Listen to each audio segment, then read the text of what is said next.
Hello fellow collectors, this is Shakur Iron Man here, and I'm doing another review of a figure I got recently.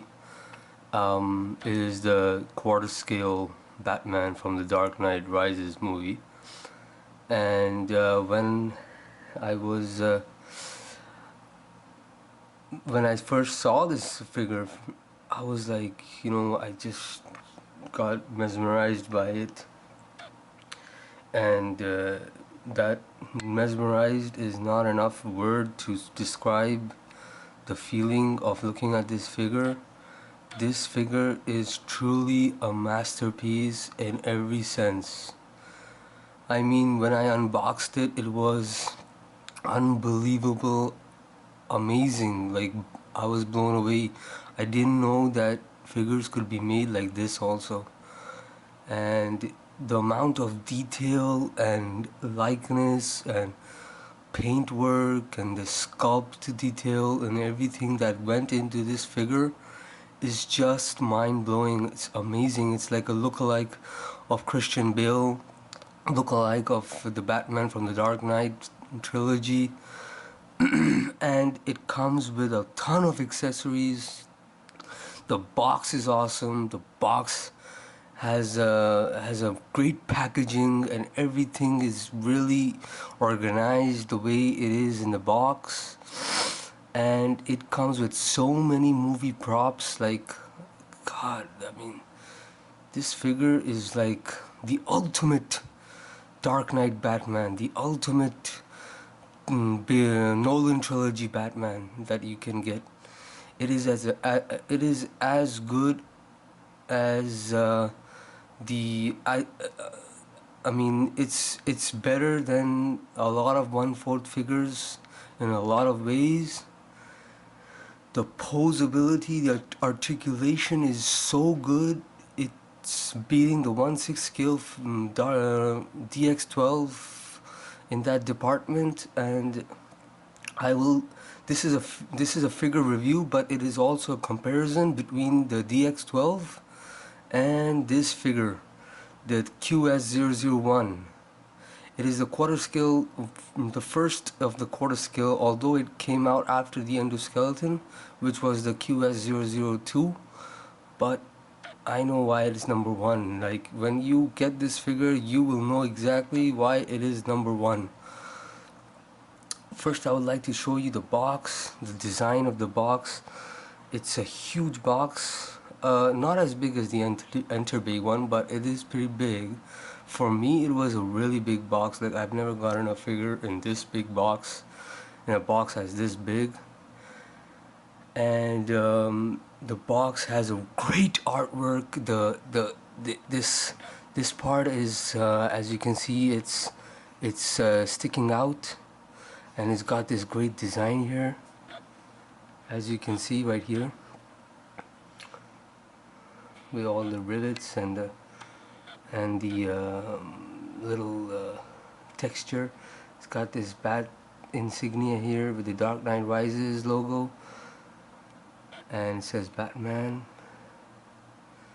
You go down the box, it's got this image of Batman looking down, and it says quarter scale, 1/4 scale here, right here.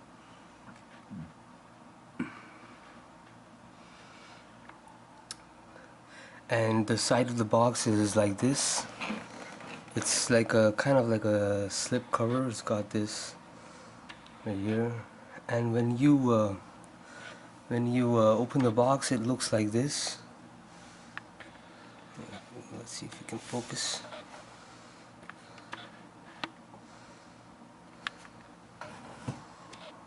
Right there. It's got this label here. It says Dark Knight Rises Batman, and then when you open it further, it's got Batman house in there. Sorry, the lighting here is not that great. Right there.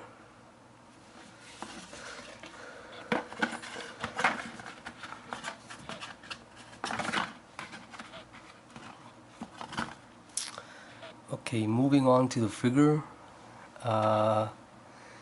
he's wearing he's got this, the stock cape is not that good, so I got this Tony May wired cape for him. It's a good material. It's like kind of like a suede here, velvety suede from the front, and the back is another kind of material. It's kind of rough texture. It's a lighter grayish black color from the back, and this is the figure, as you can see. The detail. Yes.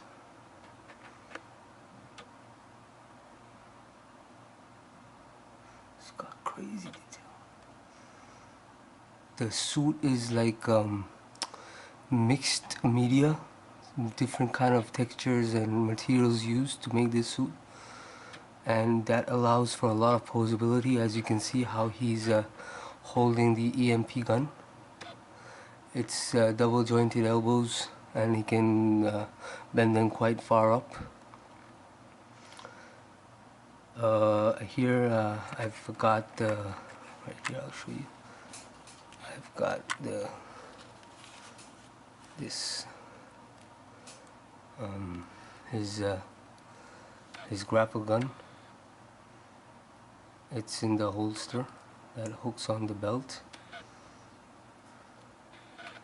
and this is his base. Now the worst thing I think for this figure, in my opinion, is the base. I mean, it's a good looking base and all, it's got a good diorama and everything, but it's just really hard to make him stand on it, because the base, I feel, doesn't have enough room for him to stand. Other than that, it's a really good looking base. It comes with these extra parts that you can fit onto the base. They go into pegs, and it comes with this prop right here, the Joker mask at 1/4 scale, which you can make him wear also. And it comes with the Bane mask right here. I put him on here. And what else does this figure come with? It comes with tons of accessories. It comes with these 6 extra hands. It comes with the other rifle, the sticky bomb rifle. It comes with the Bale head sculpt, which is just an amazing sculpt. I mean, look at this. Look at this sculpt. Let me see if I can get, yeah, look at that, good lighting. See that? This is an awesome sculpt. It's pretty heavy too. And it comes with the sonar cowl. The eyes light up. And it comes with the 4 face plates. One he's got on here, which is, I'll show you. Oops. Bear with me here, I'm trying to make him stand in a different way. Okay. This is the relaxed face sculpt. And then there's this kind of like a talking face plate right here.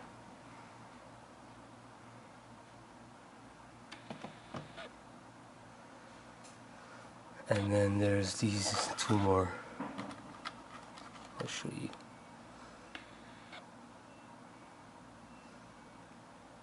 See that? It's like a grinning teeth faceplate. And another one. A face that Batman usually makes in the movie. It's kind of like he's talking, or, you know, like something like that. It's a face that he makes, that Bale makes. The detail is really good. If I could get it to focus, hold on. Right here. See that detail?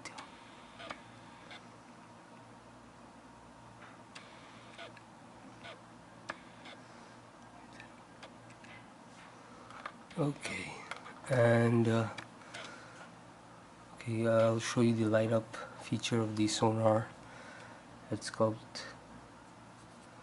Right here is there's a switch. Hold on.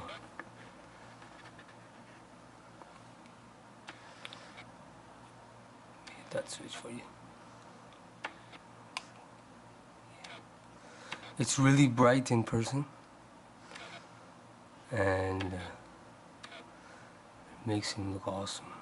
Like this, and you can create the Tokyo scene with this because it's after. Hold on, let me switch this off. Switch this off. 1 minute. Bear with me, please.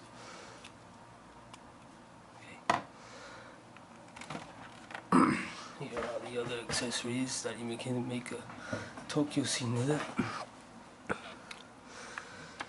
It's got the backpack. This is the backpack he uses to capture that accountant guy from Japan. Right here. Clips on really fast. It's got these kind of like clasps. Just goes in where the cape goes. And it's got this scarecrow mask, but this is like harder molded plastic. It's not good. You can't wear it. It's just like a piece that you can put on the base here, and that's it. And let me show you. It's got a number of batarangs, the bombs that he uses, smoke grenades, and a bunch of clips and clasps for his belt so that he can put this stuff on his utility belt. And there's another piece for the base which I didn't put. There was not enough room for me as it is to put the figure on, so I left it. And of course the user manual, which is pretty extensive because of the amount of accessories you get with him. Hold on, please. 1 second. Right here. It shows everything, what you gotta do to assemble this figure, and the different kind of accessories that you can use for different stuff, different variations you can make for this figure. And lastly, I would like to compare this with the DX12 in terms of, oh yeah, sorry, my bad. Before I do that, this is the stock cape that came with it. It's alright. It's not as good as the custom capes. The problem with the stock cape is that the way it goes on this figure is a pain in the butt. These clips right here are a bitch to put into. I mean, they for me, for the DX12 it was even worse because it was smaller. Because this is a bit bigger, this cape, because of the figure size itself, it's a bit easier to put this on than the DX12, but still it's not as good. One more thing, that the material they use for this stock cape I feel is a bit better than the material used for the DX12 stock cape, to which I'll come to now. The DX12 right here, you can see the size difference. It's a huge difference. That's 12 inches, this is around 19 inches. And here is the DX12. Okay, the cape on the DX12 I have right now is a custom cape that I got as a gift. It's a velvet, complete velvet cape that drapes very nicely. It's a beautiful velvet cape, and it makes the DX12 look good. Otherwise the stock kit was crap, really, literally. And the DX12 comes with pretty much almost everything except for a different base stand, um, which I don't have right now on him on it, because I'm using a standard base from Hot Toys, just a plain black one. That base is like I am pretty sure most of you have seen it, it's like a steps with the snow on it and the bat insignia. Other than that, the DX12 articulation is not as good. I mean, the elbows do bend. They have a double joint, but I feel the swivel and all doesn't do as much. The angle of the swivel is not as much. Is more limited, and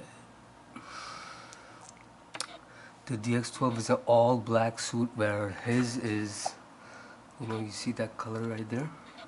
It's like a two-tone color. It's got that grayish color going in. And because of the sheer size and scale of this figure, the details pop more. It's more detailed. The sculptors had more room to sculpt and detail and paint the figure, so that makes it much better. And one more thing, the issue with DX12 was that these gloves keep popping out when you move the arms, because these gauntlets, they push the gloves up and they pop out. With this one, however, I didn't have that problem, which was really a good thing for me, because I had a big, it was really a really big pain for when posing the figure, having the gloves popping out all the time. And that was like, all the time you have to, when the gloves fall down, you have to look for them. You find them under the bed or under the table, under the shelf, and it's a pain in the butt. So that's why. And the DX12 comes with a build head sculpt too. It doesn't come with an extra cowl, unless, yeah, it doesn't come actually. It comes with this rifle. The sticky bomb comes with the MP rifle. It comes with a bunch of hands. Comes with the grapple gun. It comes with 3 faceplates instead of 4, which come with this guy.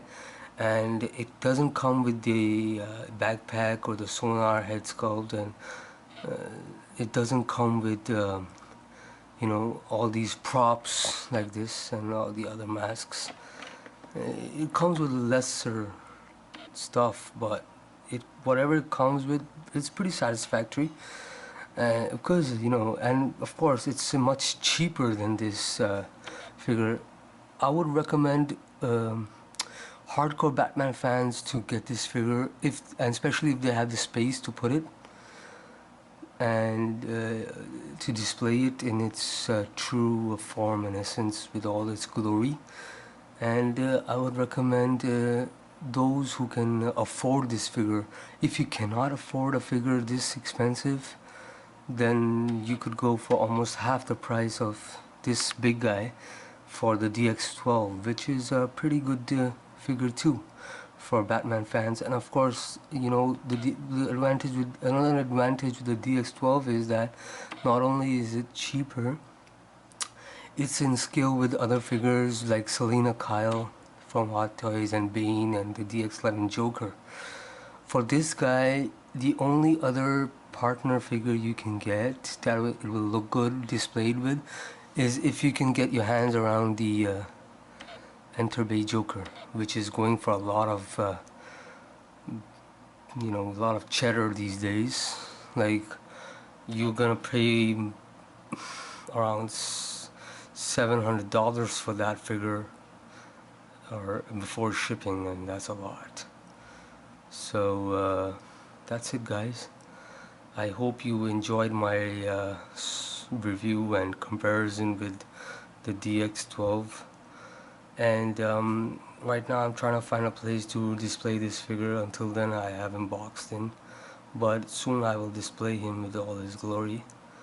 and you know, you will not regret buying this figure if you have the space to display it, and if you can afford it. And yeah, get a custom cape for him so that he looks even better. Like, he looks much better with the Tony May wired cape.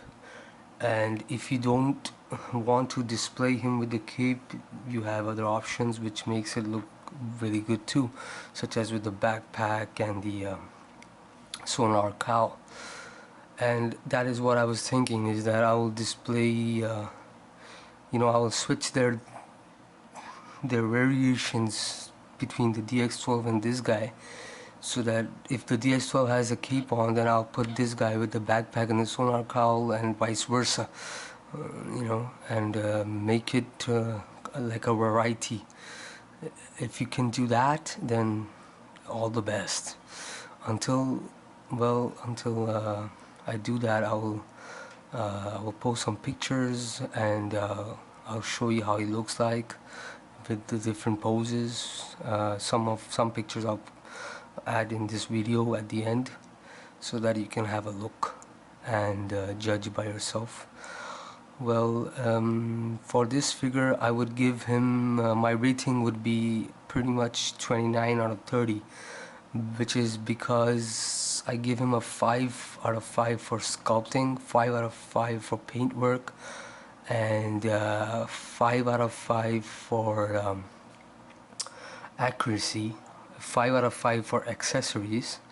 The only place where I'll give him a low mark is a bit in the articulation, but not that low, probably like a 4 out of 5, because his legs a bit stiff, but not as much as the DX12, but they are quite posable still.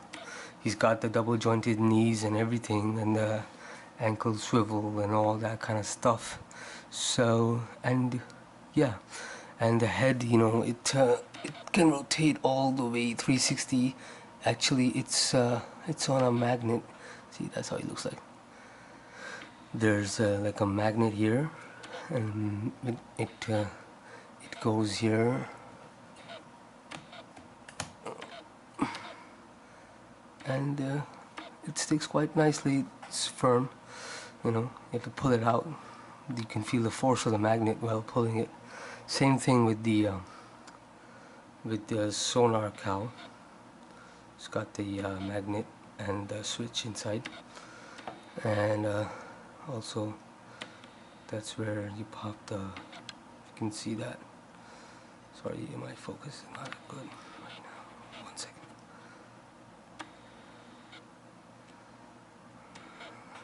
Right there, yeah. You can see that it's got that hole. You can pop the faceplate out and switch it to another one. And this one, the bale head sculpt, right here, it's got a peg, because when you take off the cowl on this, and then you can take off the neck piece, which I showed you right now, and then there's a peg inside. You can just stick the bale head sculpt in there, and it looks pretty nice. I'll post a picture at the end of this video to show you how it looks like. And it also comes with this collar right here to cover the neck of the bale head sculpt, so it looks like he's actually wearing the suit. Alright folks, this is Shakur Iron Man signing off. So until the next time, take care, peace.